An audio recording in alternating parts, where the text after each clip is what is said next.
네, 서울 강동을의 이해식 의원입니다. 김용빈 중앙선거관리위원회 사무총장께 질의하겠습니다. 네. 총장님 오늘 국회 개원식 참석하셨습니까? 위원장님이 오셨기 때문에 저는 여기 계속 그렇습니다. 네.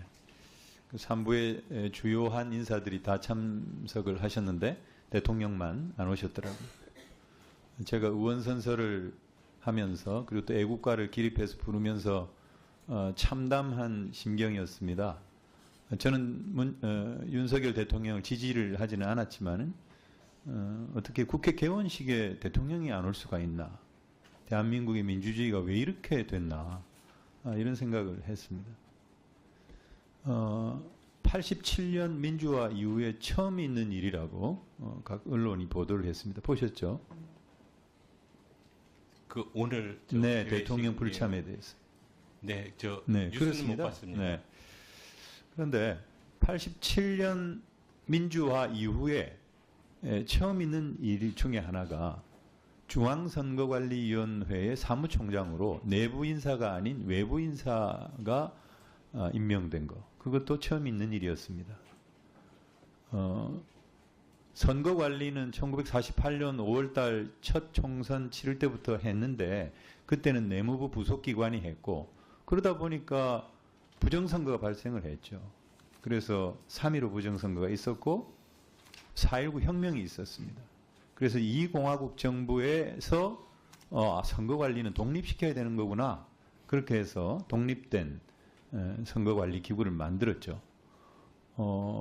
군사 독재정부 때도 쭉 그랬던 것 같습니다. 근데 그때는 선관위 사무총장을 행정부 인사로 임명을 해왔는데 결국 87년 민주화 운동, 87년 6월 항쟁 이후에 완전히 헌법도 이게 새로 정비를 하고, 그래서 중앙선거관리위원회가 헌법적인 독립기관으로서 사무총장도 내부 인사로 임명하기 시작을 했던 거죠.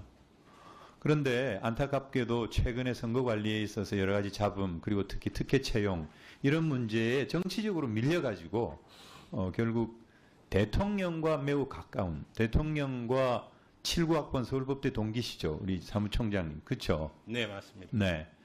선관위 내부 인사가 아닌 외부 인사의 사무총장을 임명하기 이르렀습니다. 우리 행안위에서 저도 반대를 했고, 굉장히 지금까지도 과연 이 선거관리 업무를 이렇게 맡겨야 되는가라는 생각을 해왔는데, 다행히 우리 사무총장님께서는 판사 출신으로 평판이 매우 좋으신 것 같습니다. 지금까지는. 그런데 지금 선거관리위원회에 시도선거관리위원회 상임위원을 외부 인사로 임명한다는 계획을 최근 세우고 우리 중앙선관위원들께 보고 드린 걸로 알고 있습니다. 맞죠? 네, 맞습니다. 예, 6분 정도가 반대해가지고 지금 보류됐다고 하는데 그것도 맞습니까? 네, 맞습니다. 네, 그렇습니다. 9명 3부 추천기관인 중앙선거관리위원들 중에 다수의 위원들이 반대하는 것은 그만한 이유가 있을 것입니다. 한번 생각해 보십시오.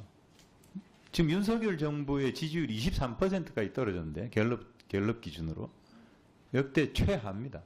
왜 그랬을까? 저는 단연 인사 문제라고 생각합니다. 뭐 이렇게 굳이 예를 들 필요는 저는 없다고 봅니다. 우리 행안부 장관님 말씀도 나왔지만은 각 정부 요직의 검사 출신들을 대거 임명을 하고 일종의 무슨 감독 업무, 기획 업무, 이런 것들이 다 이렇게 검사 출신들이 장악을 하고 있고, 행안부의 산하에다가 경찰국을 만들어서 경찰을 장악한다라고 하는 그런 국민적인 우려, 뭐 정춘생 의원님 질의를 하셨지만 지금까지 계속되고 있습니다, 사실은. 그래서 뭐 국가의 정체성이 의심되는 사람들을 대거 임명을 하시나, 공직에 진출시킨다든지, 그리고 최근에 보십시오. 방통위원장 임명, 그리고 방심위원장, 그것도 역시 방송 장악이라고 하는 그런 어떤 윤석열 정권의 일종의 반민주적이고 비민주적인 인사의 어떤 전형적인 그거 아닙니까? 근데요, 이 중앙선관위는 그 자체로 헌법적인 독립기관이지만은 중앙선관위와 또 시도선관위는 어떤 면에서는 우리 총장님께서 그런 말씀을 하신 적이 있지만 좀 또 독립적입니다. 그런데 거기에 상임위원을 외부 인사로 임명을 했을 때 중앙선관위 사무총장 그래도 계속 이렇게 국회 출석을 하시고 행정안전위원회에서 이렇게 감시의 눈길을 이렇게 항상 그런 어떤 시스템 속에서 있는데 실제로 시도선관위의 상임위원은 그렇지가 않거든요. 정치적으로 편향된 인사가 만일에 임명됐다고 생각해 보십시오. 한 사람 임명이 돼도 방통위나 방심위 이런 걸 보면 그 운영이 선방위도 마찬가지지 않습니까? 네? 선거방송심의위원회. 그래서 이건 너무나도 엄청난 저는 사건이 될 가능성이 있다. 그래서 신중에 신중을 기해 주십사 하는 그런 부탁 말씀 꼭 드리고 싶습니다. 의견이 있으면 말씀해 주세요. 네, 지금 우려를 하시는 점을 충분히 저희들도 인정하고 있습니다. 이 안건을 생각했던 것은 모든 제도가 장점과 단점을 다 가지고 있습니다. 결국은 옳고 그름의 문제가 아니라 선택의 문제라고 생각이 되는데 선택의 문제 아닙니다. 법상으로 선거관리위원회는 헌법적인 독립기관이고 선거에 있어서의 중립성, 정치적 중립성, 선거에 있어서의 독립성 이게 가장 중요한 가치입니다. 네, 그 가치가 무너질 가능성이 있다는 거죠. 네. 그걸 유념하셔야 됩니다. 네, 충분히 유념하고 있고요. 네, 다만 알겠습니다. 이제 법상으로 제가 시간이 다른 질의 좀 해야 될 것 같아서. 예, 알겠습니다. 네, 네. 우리 행안부 장관님께 질의하겠습니다.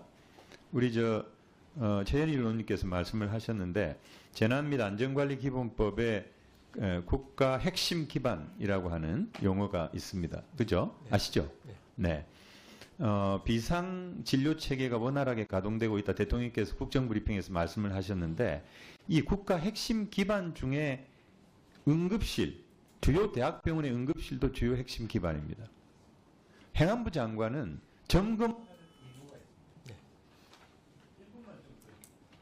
그냥 그대로 하시죠. 죄송합니다만은 아니 안 드렸어요. 실수로 네네네. 우리